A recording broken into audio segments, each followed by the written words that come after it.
तो उत्तर प्रदेश के सरकारी स्कूलों में गर्मी की छुट्टी के दौरान बच्चों को भारतीय संस्कृति से जोड़ने के लिए विशेष समर कैंप आयोजित किया जा रहा है। इन कैंप में 6ठी से 8वीं तक के बच्चों को रामायण और वेद पाठ के साथ साथ संगीत, कला और भारतीय संस्कृति से जुड़े अलग अलग विद्यालयों से बच्चों को रूबरू कराया जाएगा। लेकिन सरकार के इस पहल को लेकर विपक्ष सवाल उठा रहा है। विपक्ष का आरोप है कि सरकार का ये कदम संविधान की मूल भावना के खिलाफ है। रिपोर्ट देखिए, फिर इस पर चर्चा करेंगे।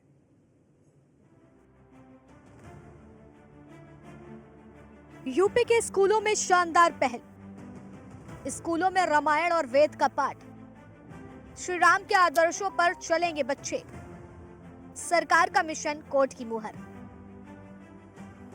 उत्तर प्रदेश में राम मंदिर बनने के बाद अब श्री राम के आदर्शों को बच्चे की जिंदगी में उतारा जाएगा, क्योंकि इस दिशा में बड़ा सांस्कृतिक अभियान शुरू हो चुका है। प्रदेश के प्राइमरी स्कूल के नौनिहाल समर कैंप में वेद और रामायण का पाठ भी पढ़ाया जाएगा। हजारों बच्चों को रामचरितमानस के माध्यम से मर्यादा पुरुषोत्तम श्री राम के जीवन से जुड़े मूल्यों जैसे पितृभक्ति, भ्रातृ प्रेम, सत्य त्याग, नारी सम्मान और अन्याय के विरोध की शिक्षा दी जाएगी।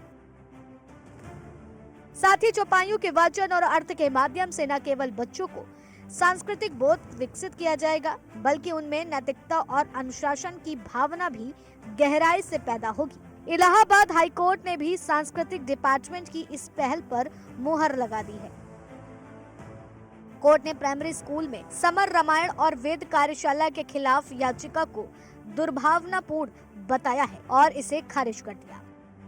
जस्टिस अरुण बंसाली और जस्टिस शैलेंद्र क्षितिज की कोर्ट ने यह फैसला देवरिया के रहने वाले डॉक्टर चतुरानंद ओझा की जनहित याचिका पर दिया। कोर्ट ने सुनवाई के दौरान कहा है, याचिकाकर्ता यह साफ नहीं कर पाया कि रामायण और वैदिक शोध संस्थान अयोध्या द्वारा जारी निर्देश उसके पास कैसे पहुंचे।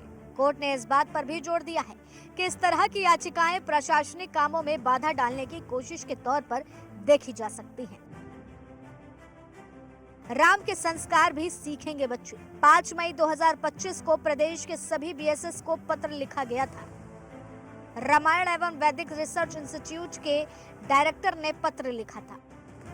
पत्र में लिखा था, स्कूलों में 10 दिन रामायण और वेद अभिरुचि वर्कशॉप की जाए।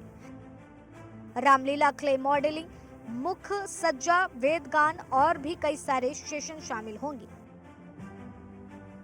रामायण एवं वैदिक रिसर्च इंस्टीट्यूट के डायरेक्टर के फैसले के खिलाफ याचिकाकर्ता ने कोर्ट का दरवाजा खटखटाया था। सबसे खास बात यह थी कि याची ने खुद को सामाजिक कार्यकर्ता बताया था। याचिकाकर्ता ने संविधान के आर्टिकल 51A का जिक्र किया और कहा कि रामायण की वर्कशॉप वैज्ञानिक दृष्टिकोण पर हमला। ये पूरी तरह संविधान के सिद्धांतों के खिलाफ है।